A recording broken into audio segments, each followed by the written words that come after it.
শতকরা সংযুতি থেকে যৌগের আণবিক সংকেত বের করব আমরা। শতকরা সংযুতির ব্যাপারটা তো আমরা বুঝি নাকি? শতকরা সংযুতির ব্যাপারটা হচ্ছে এরকম আর কি, একটু একটু দেখেন তাইলে বুঝতে পারবেন আপনারা। শতকরা সংযুতি বা সংযুক্তি যে ব্যাপারটা সমান সমান হচ্ছে 100%। অর্থাৎ ধরেন আমরা একটা যৌগ ধরি, আহ, এরকম ধরলাম আমরা CH4 এই ধরলাম, দেখেন। এখন এই CH4 এ মানে কার্বন কতটুকু আছে, কার্বন কতটা আছে আর হাইড্রোজেন কতটা আছে। হুম এই যে কার্বন এবং হাইড্রোজেনের যে নেট পরিমাণটা বা মোট পরিমাণ, যেটা মৌলগুলোর মোট পরিমাণেই হচ্ছে তার শতকরা সংযুতি। মোট পরিমাণেই তার শতকরা সংযুতি বা সংযোগ।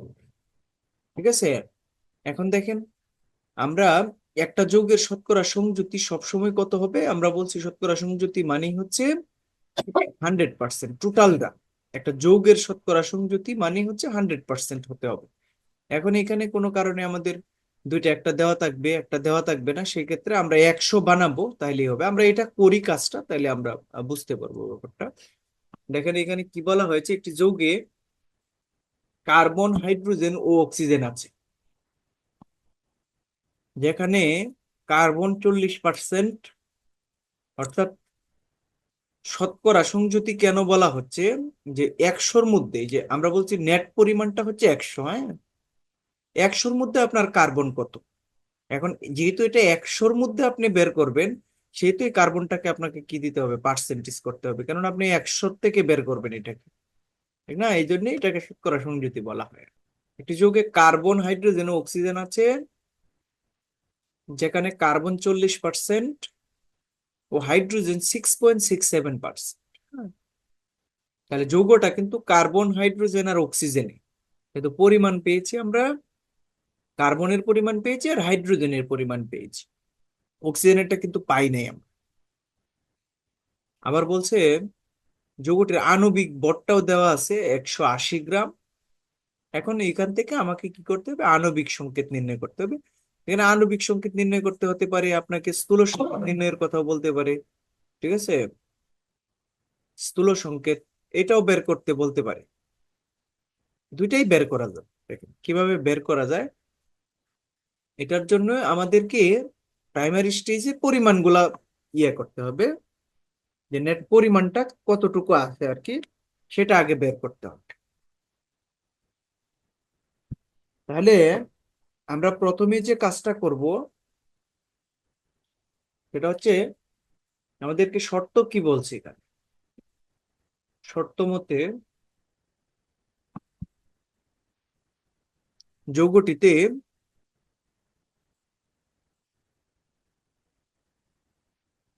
কি কি আছে? যৌগটিতে কার্বন আছে, হাইড্রোজেন আছে ও অক্সিজেন আছে। শর্ত যেটা বলছে, তারা যে শর্তটা বলছে সেই শর্ত মতে এই তিনটা জিনিস আছে। এখন আমাদের পরিমাণটা জানতে হবে।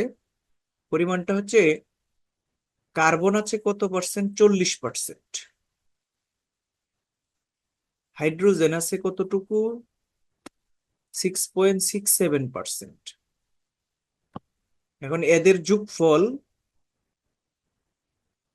এদের দুইটা যদি দেয়া থাকে তাহলে দুইটার যোগফল নিব, আর নিয়ে 100 থেকে বাদ দিলে তৃতীয়টা বের হয়ে যাবে। তাহলে দুইটার যোগফল কত হবে?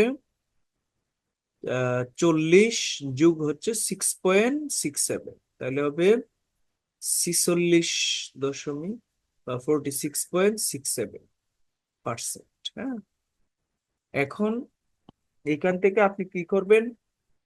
যে অক্সিজেনের পরিমাণটা বের করবেন। তাহলে অক্সিজেন, হ্যাঁ, অক্সিজেন সমান সমান 100 মাইনাস হচ্ছে 46.67%। ঠিক আছে, তাহলে এখন এটা থেকে এটা বাদ দেন, বাদ দিলে আপনার পরিমাণটা বের হয়ে যাবে 53.33%। আচ্ছা, তাহলে এখন আমরা তিনটারই বের করে ফেললাম, হ্যাঁ, 40%, 6.67%, আর হচ্ছে 53.33%। তার মানে এই তিনটা জিনিস দ্বারা গঠিত জিনিসটা, এবং পরিমাণটা হচ্ছে এত এত করে। এখন আমরা এই জিনিসটা মুছে দিব, হ্যাঁ, এটা হচ্ছে আমাদের প্রাইমারি কাজটা। মানে এটার পরে আমরা প্রথম যে ধাপটা পাবো, প্রথম ধাপ, দেখেন প্রথম ধাপ যেটা, প্রথম ধাপটা হচ্ছে হুম, যে শতকরা পরিমাণ কি, হ্যাঁ, শতকরা পরিমাণকে নিজ নিজ পারমাণবিক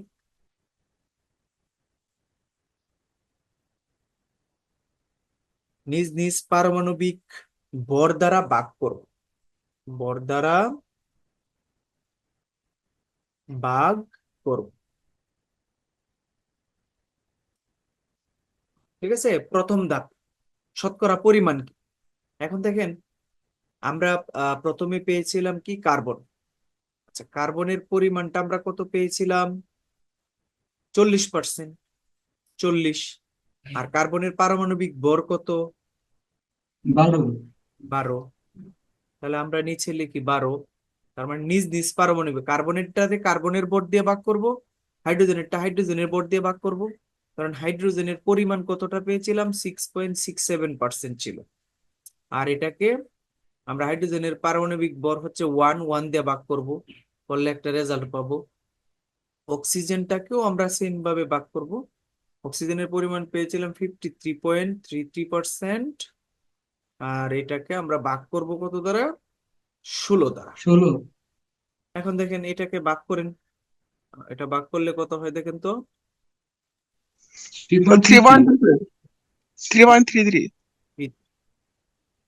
এটা ভাগ করলে তো এটাই হবে 6.67, আর এটা ভাগ করলে কত হয়?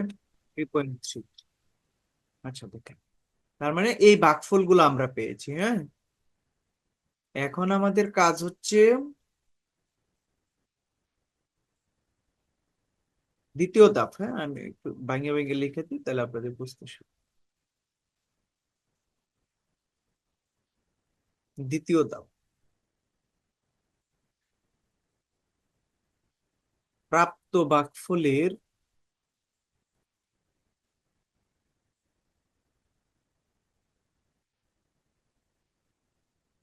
প্রাপ্ত ভাগফলের মধ্য থেকে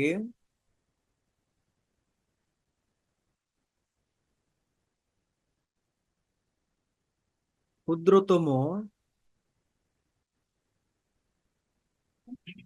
ভাগফল দ্বারা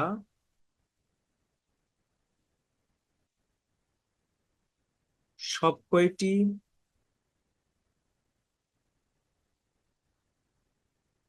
ভাগফলকে ভাগ করে পাই, ভাগ করব। ঠিক আছে, দেখেন দ্বিতীয় ধাপটা হচ্ছে আমাদের কি, যে প্রাপ্ত ভাগফলের মধ্য থেকে এই যে ভাগফল গুলা পেয়েছি তার মধ্যে যে ক্ষুদ্রতম যেটা আছে, সবচেয়ে ছোট যেটা আছে, যদিও এখানে দুইটা সমান সমান হয়ে গেছে, কিন্তু ক্ষুদ্রতম যেটা পাবো আর কি, সেই ক্ষুদ্রতমটা দিয়ে সব কয়টাকে ভাগ করবো, হ্যাঁ। এটা হচ্ছে আমাদের দ্বিতীয় ধাপ। তাহলে আমরা কার্বন, সি সমান, কার্বনের ভাগফল কত পেয়েছি? 3.33। আর এখানে সর্বনিম্ন ভাগফলও আমরা পাইতেছি কত? 3.33। তাহলে আমরা লিখি 3.33। আচ্ছা, তাহলে এটাকে আমরা কাটাকাটি করলে কত পাই? 1 পাই। এবার আসি হাইড্রোজেনের, আমরা ভাগফল পেয়েছি কত? 6.67 বাই হচ্ছে সর্বনিম্ন ভাগফল ধরেছি আমরা 3.33 কে। তাহলে এটারে কাটলে কত হয় দেখেন তো, 2 সামথিং হবে, তাই না? 2.00 সামথিং। মানে অতি নগণ্য একটা পরিমাণ আর কি, 00 সামথিং। অর্থাৎ টু লিখলেই হচ্ছে আমাদের, হ্যাঁ, আমরা টু লিখি, সমস্যা নেই। আচ্ছা, তারপরে অক্সিজেনের যে ভাগফলটা সেটা পেয়েছি 3.33, আবার সর্বনিম্ন ভাগফল হচ্ছে 3.33। ঠিক আছে, তাহলে এখানেও আমাদের মান আসবে কত, 1। তার মানে দেখেন আপনি, আমরা কি কি পেয়েছি মানগুলা। কার্বন পেয়েছি 1,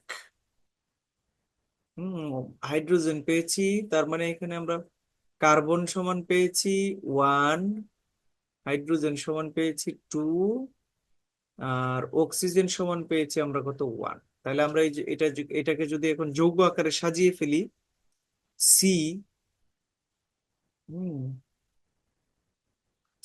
এইচ, তাহলে এইচ যেহেতু দুইটা, তাহলে এইচ 2 লিখি, CH2, আর হচ্ছে ও একটা, কার্বন একটা একটা থাকলে কিন্তু আর আমাদের 1 লিখতে হয় না, তাই না?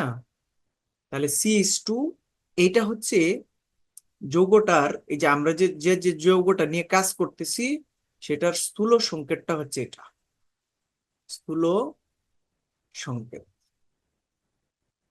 এটা হচ্ছে স্থূল সংকেত। এখন এই স্থূল সংকেত থেকে আমাদের করতে হবে কি, আণবিক সংকেতটা বের করতে হবে। ঠিক আছে, আমাদের মূল চাইছে কি, আমাদের আণবিক সংকেতটা দেখা। হুম। এখন আমরা যদি আণবিক সংকেতটা বের করি, তাহলে আণবিক সংকেতের ব্যাপারটা আমাকে একটু একটু খেয়াল রাখতে হবে, যে আণবিক সংকেত সবসময় স্থূল সংকেতের এন এর সরল গুণিতক হয়। এটা মাথায় রাখতে হবে। আমি এখানে একটু লিখতেছি, দেখেন, আণবিক সংকেত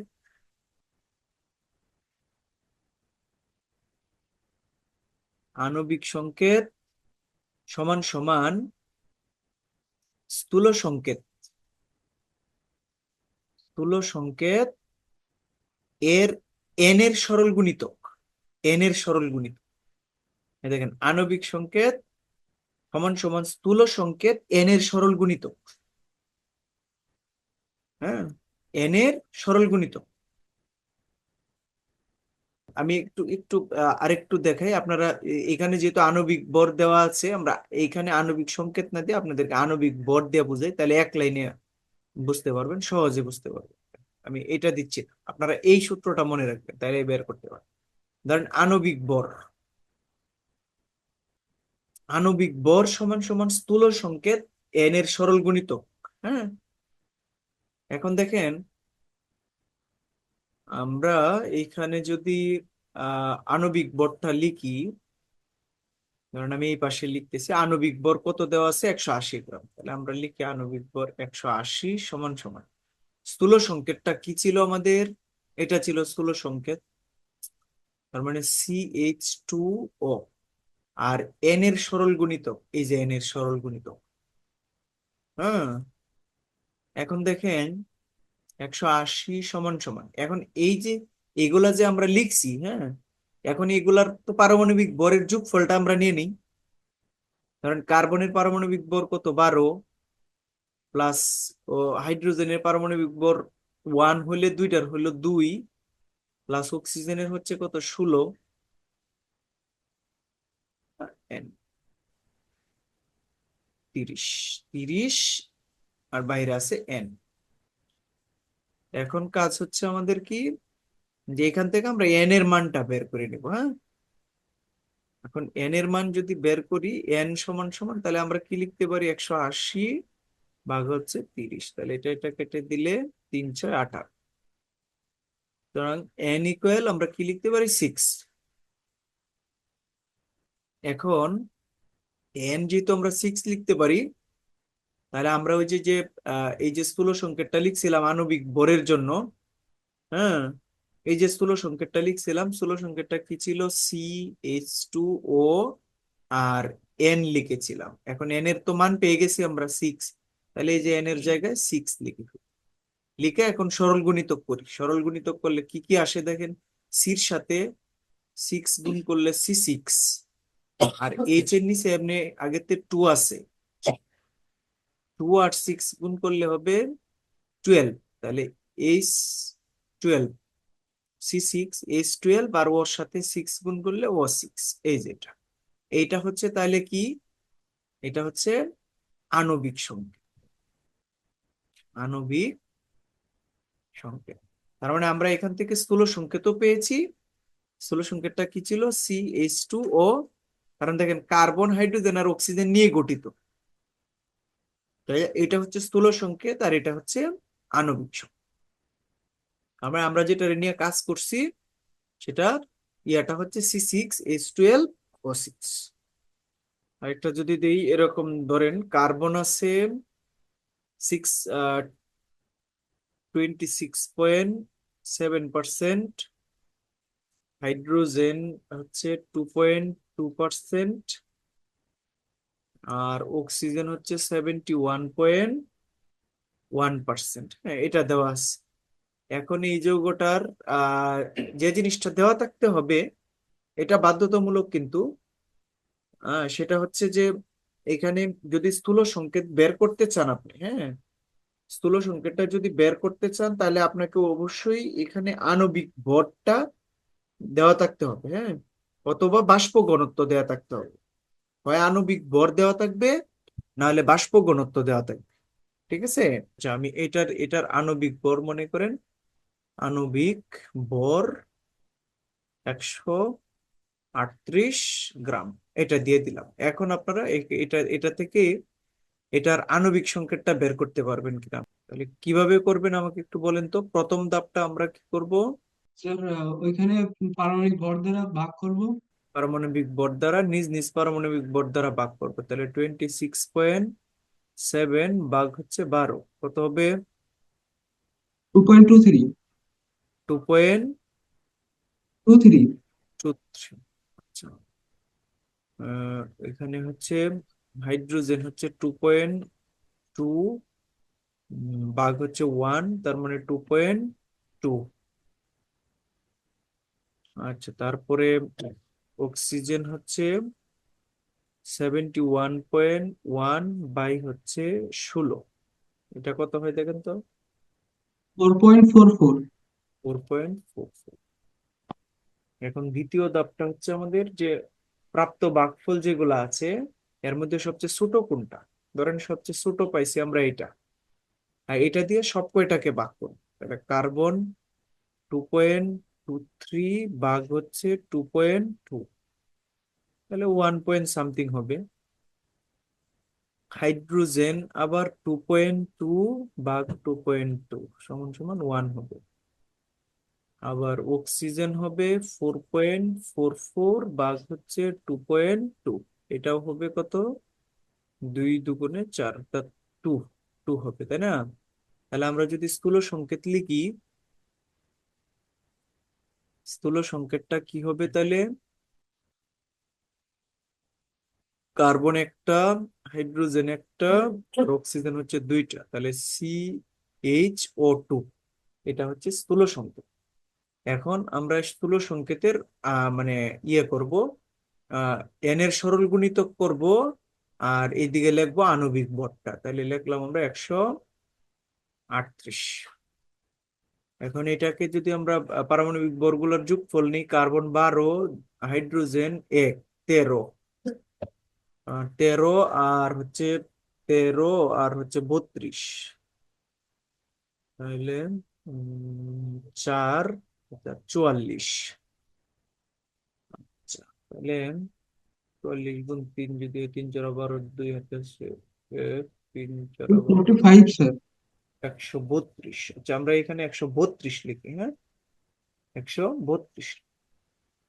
আচ্ছা, তাহলে এখন আমরা এখানে পেয়েছি কত? আহ এটাতে পেয়েছি 44। 44 না এখানে? স্যার এখানে 45 তো। 45। আচ্ছা আচ্ছা, তাহলে 45 লিখেন, আর 45 × 3 দেন। 45 × 3 দিলে তাহলে 3 × 5 = 15, 5 হাতে আছে 1, 3 4 12 আর 1 13, তাহলে 135 হয়, তাই না? আচ্ছা, তাহলে আমরা এই জায়গাটাতে 135 অ্যাপ্লাই করবো, মানে যেটাতে কাটা যায়, নিঃশেষে বিভক্ত হয়ে যায়, এরকম মান নিলাম আর কি আমরা, বুঝলেন নাই? তাহলে আমরা এখানে 135 লিখলাম, 135। এখন তাহলে আমরা এখানে 45 এন সমান সমান হচ্ছে 135। এখন আমরা এখান থেকে যদি এন এর মানটা বের করে নেই, এন সমান সমান তাহলে 135 ভাগ হচ্ছে 45, এটা কাটলে কত হবে? 3 হবে। হ্যাঁ, এখন এই তিনটাকে আমরা যদি এন এর সরল গুণিতকের যে জায়গাটা ছিল এখানে যদি আমরা বসাই নিয়ে, যেমন CH O2, এখানে এন এর মানটা যদি 3 বসাই দিই তাহলে কি আসে দেখেন, C3H3 আর O6। এটা হচ্ছে কি আণবিক সংখ্যা। এই যে, ঠিক আছে, এটা একদম সিম্পল একটা প্রসেস, আপনারা একটু দেখবেন। হ্যাঁ, তার মানে এই অধ্যায়ের যে বিষয়গুলো পড়িয়েছি আপনারা সবকটা খুব ভালো করে পড়বেন।